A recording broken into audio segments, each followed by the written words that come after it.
लेकिन मेरा सिर्फ इतना ही कहना है कि राम को जब उनकी व्याख्या करें तो पूरी करें, कृष्ण की व्याख्या करें तो पूरी करें। राम वो आदमी थे जिन्हें सारा राजकाज मिल गया, पद मिल गया, उनको बस गद्दी पे बैठाने की देरी थी। परिवार में कुछ मंथन हुआ और यह तय हुआ कि राम को राज नहीं मिलेगा, राज उनके भाई को मिलेगा। राम ने बिना कुछ अगर मगर किए खड़ाऊं रखे, 2 कपड़े पहने, शरीर पर धनुष बाण लेकर बिना कोई सवाल पूछे जंगल की तरफ निकल गए।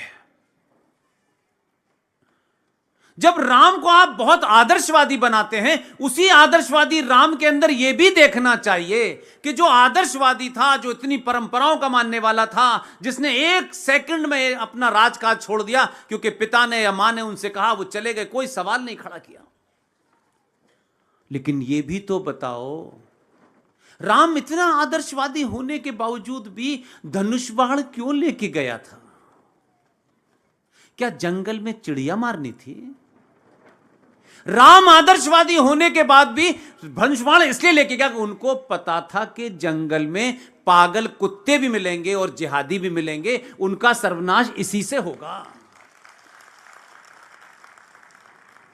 और ऐसा नहीं था कि उस पूरी कहानी में वो पैराग्राफ नहीं आता। राम ने अपने आदर्शों के लिए पहले आदर्श को अपनाया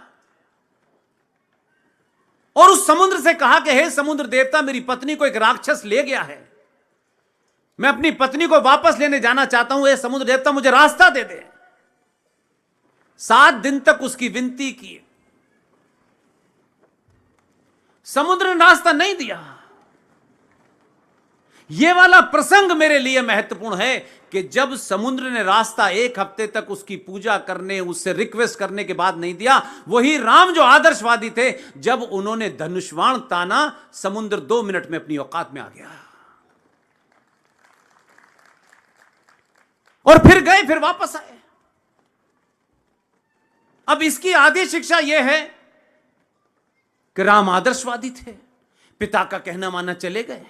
लेकिन यह भी बताओ, जरूरत पड़ने पर अगर राम ने धनुष बाण उठाया था तो राम के मानने वाले अगर पागल आपकी बेटी को फ्रिज में, सूटकेस में, सड़क पे, चौराहे पे उठा के ले जा रहे हैं तो तुम्हें धनुष बाण से उसकी हत्या करने से किसने रोका है?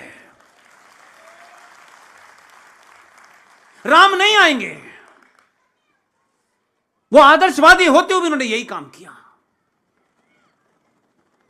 तो अपने बच्चों को राम की कहानी समझाएं, ये जरूर बताएं। भगवान कृष्ण माखन खा रहे हैं और गोपियों के कपड़े ले जा रहे हैं, यही देखते देखते बड़े हो गए। उनकी कहानी में सब कुछ है, लेकिन उनकी कहानी का यह छंद क्यों हटाया गया है, क्यों इसको मजबूती से पहला नहीं रखा गया है? क्योंकि आज समाज को उसकी ज्यादा जरूरत है। मक्खन तो बना ही रही है आपकी यहां की अमूल डेयरी, वो तो मिल ही जाएगा, मक्खन की चिंता मत कीजिए। लेकिन उसी कृष्ण को देखिए, बांसुरी बजाते हैं, ये करते हैं, वो करते हैं, गायों के साथ दुनिया जमाने की हर वो बात बताइए जिसमें कुछ होना नहीं चाहिए। हमारा बेटा कृष्ण बने, बस माखन चुराता हुआ ही बने, बाकी काम कोई और करेगा, पड़ोसी का लड़का करेगा, हम नहीं करेंगे। वो कृष्ण सब कुछ करते हैं, लेकिन समय जब आता है तो अर्जुन जैसा आदमी जब उसमें कायरता घिर जाती है, जब वो युद्ध करने से घबराता है और खड़े होकर बार बार कहता है कि हे प्रभु, जो अधर्म के साथ खड़े हैं उसमें मेरे अपने भी हैं, मेरे परिवार के भी हैं, मेरे गुरु भी हैं, तब वही कृष्ण जो माखन चोर जिसको हम देखते हैं, वही कृष्ण खड़े होकर कहता है कि हे अर्जुन, ये धर्म और अधर्म की लड़ाई है।